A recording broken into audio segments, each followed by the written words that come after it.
Hamilton. Today I'm going to talk about Zacapa Centenario Gran Reserva rum from Guatemala. First thing you'll notice is the rich mahogany color comes through the clear bottle, and then this royal palm plaque that goes around the bottle. So let's see what it tastes like.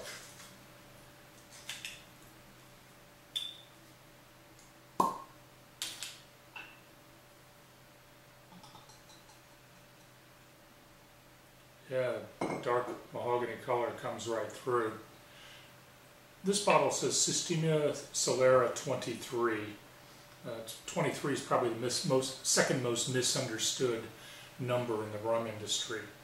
And on the back it says that this is a blend of rums aged from 6 to 23 years, and that this is made from sugarcane honey, and it's been matured at an altitude of 2,300 meters.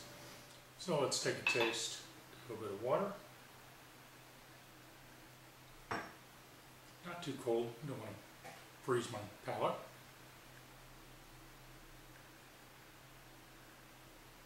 Pick up a little bit of light fruit. There's some little sweetness there. A little bit of spice. The initial taste is quite viscous. It's not assaulting, very smooth, very round body.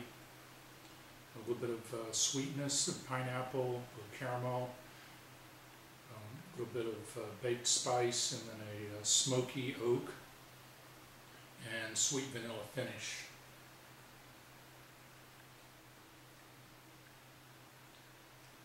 Very nice legs, very viscous.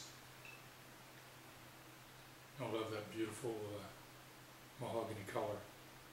The number 23 on the label is a reference to the oldest rum in the blend.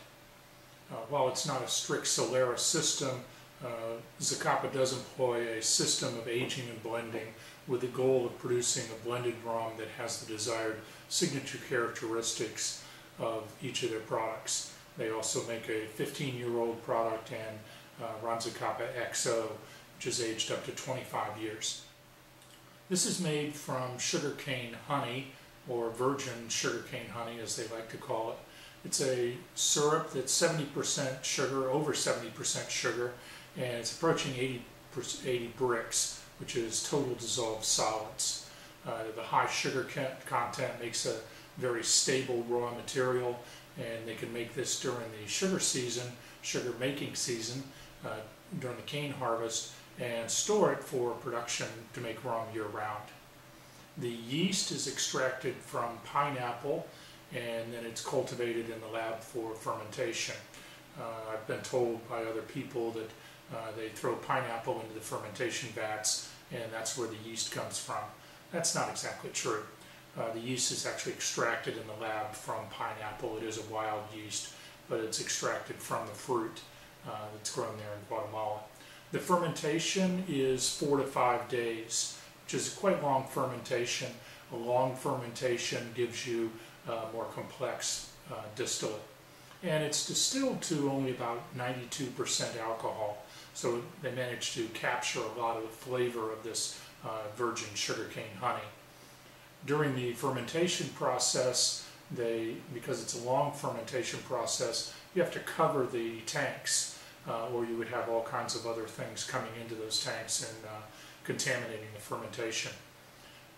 As part of the process in covering those tanks, they're collecting the CO2, pressurized, compressed, and collected, turned into a liquid CO2, and that's sold to local soda drink bottlers in Guatemala.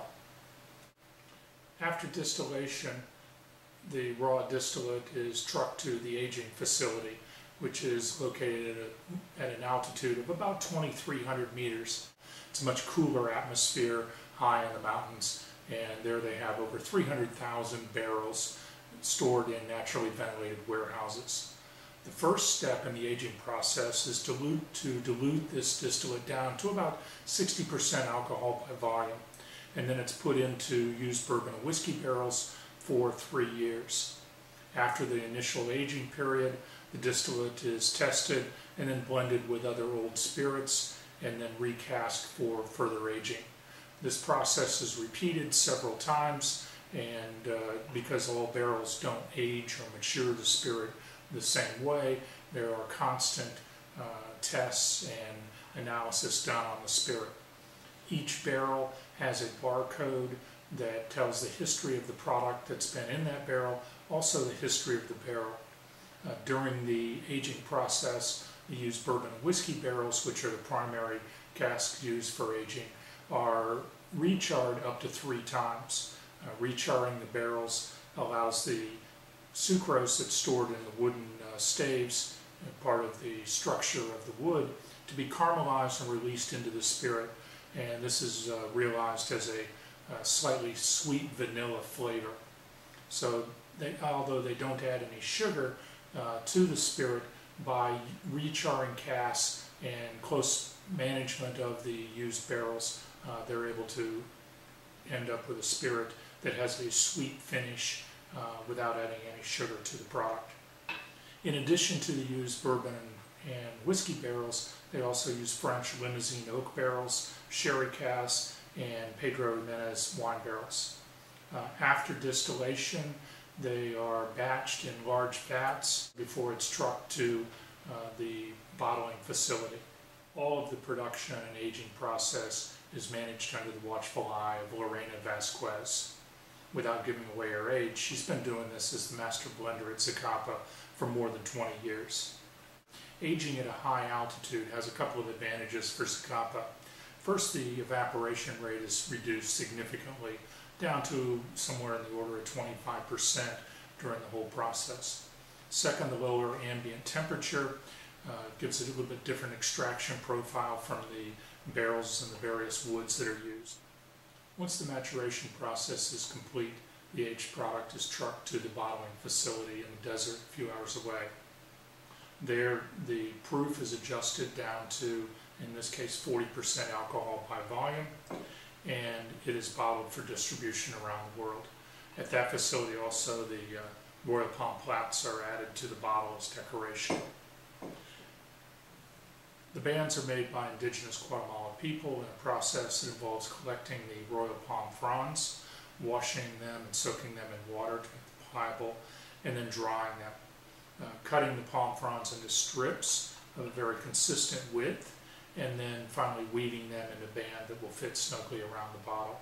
These are all made by hand, and they end up being a continuous loop. And if you look very carefully, you'll be able to tell, you might be able to tell where the band begins and ends. These are done by primarily women who have been doing it for a number of years. They're very proud of the work that they do.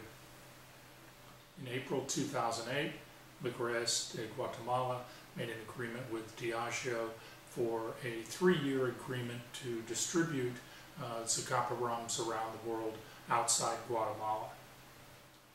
So this has had a few minutes to rest, and let's try and take another sip.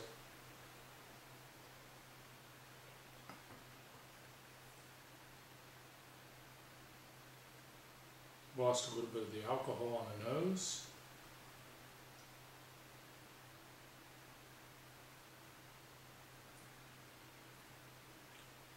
A little more robust body, a little more baked spice, baked fruit, dried fruit in the body, and again the sweetness in the finish, and little hints of vanilla, cocoa, a little bit of smokiness in the finish.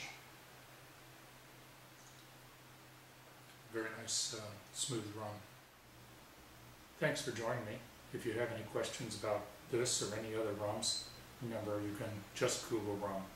Until next time, cheers.